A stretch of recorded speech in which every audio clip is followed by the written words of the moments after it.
What do you get? The team that has everything.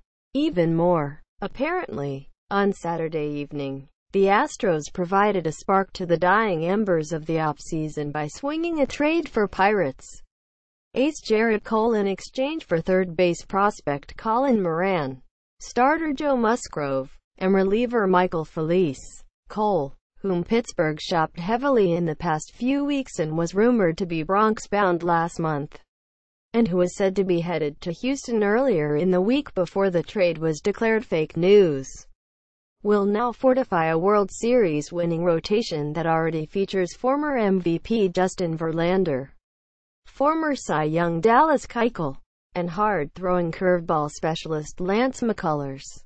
In other words, best of luck, rest of the American League.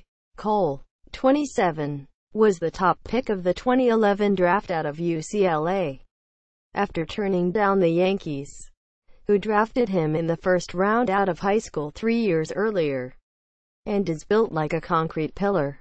Standing 64 and weighing 225 pounds, your prototypical, if not stereotypical, no. 1 starter build. He fits that mold, too. Slinging his four-seam fastball at 96 miles per hour and chowing down on the innings.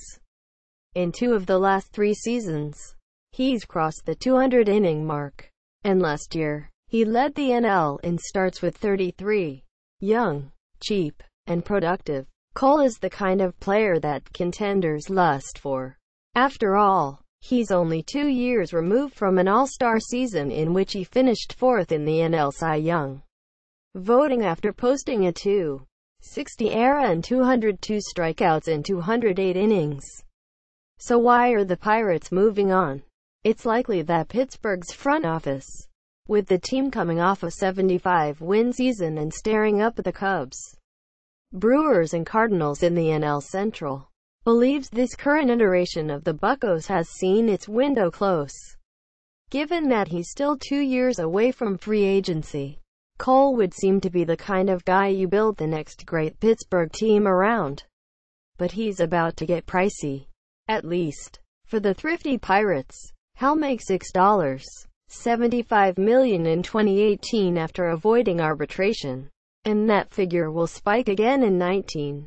And with the changes to free agent compensation made in the current CBA, the best the Pirates would get for Cole when he inevitably walked after the 19 season would be a pair of draft picks. Moving him now was the only option if the team decided that last year was the end of the line. As such, Cole is headed to a new home, to the great benefit of the Astros, who somehow were not satisfied with winning 101 games, taking the AL West by roughly a gajillion games, and capturing their first championship in franchise history. As noted, Houston's rotation is already packed. Verlander, Keuchel and McCullers are the frontliners, with World Series standouts Charlie Morton and Brad Peacock behind them, and Colin McHugh, David Paulino and top prospect Francis Martes as depth. That's as enviable a group as any.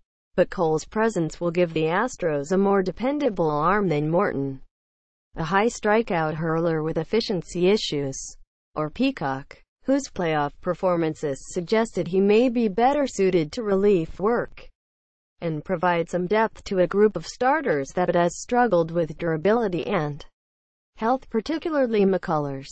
It also gives them a long-term buffer against the potential departure of Keuchel, set to be a free agent after the 2018 season. The pressing question for the Astros, though, is what version of Cole they're going to get. His last 2 seasons have bounced between inefficient and ineffective. In 2016, he threw only 116 innings thanks to a tricep strain and right elbow inflammation. In 2017, meanwhile, he stayed healthy but was a mess on the mound, lit up to the tune of a .426 ERA and a full season worst 101 ERA plus. And just as it did to so many other pitchers last season, the home run spike hit him especially hard, as he allowed 31 round-trippers across 203 innings, 1.4 per 9, or nearly 3 times his 16 rate.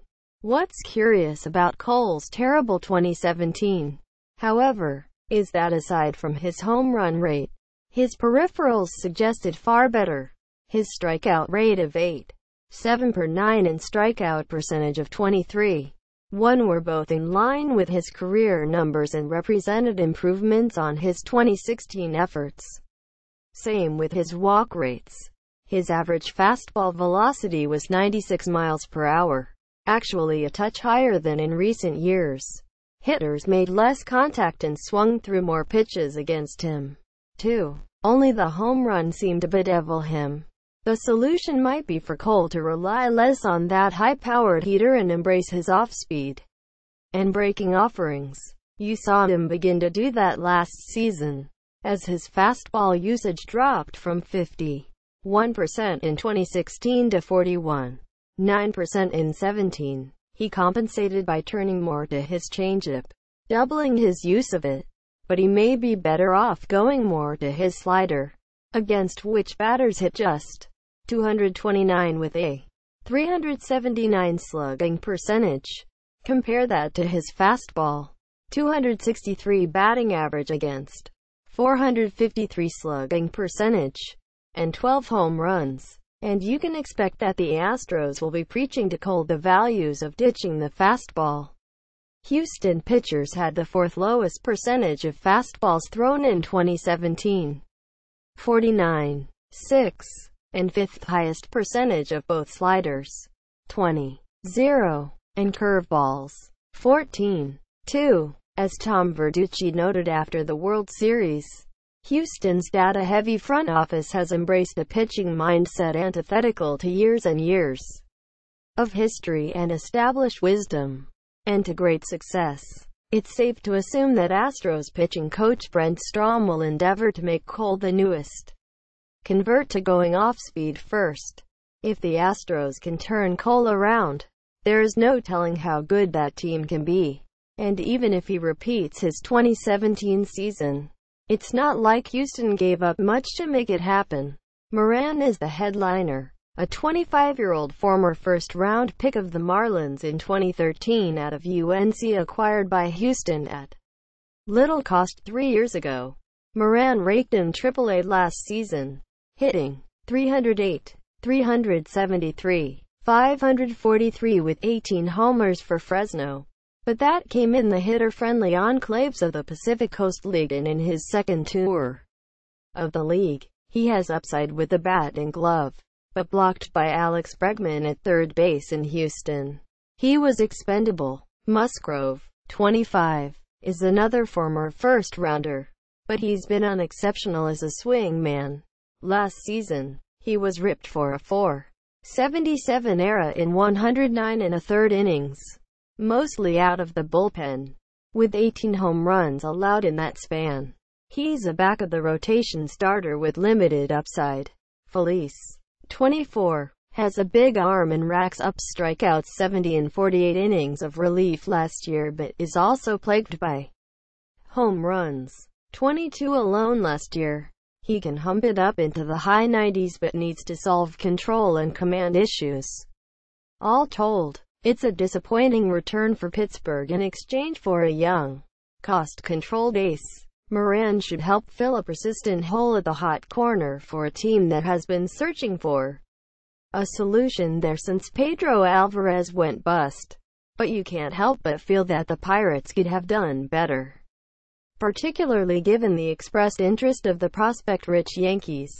More importantly for the Pirates, though, is that Cole's departure signals the end of an era in the Steel City and will likely lead to a far more painful trade for fans.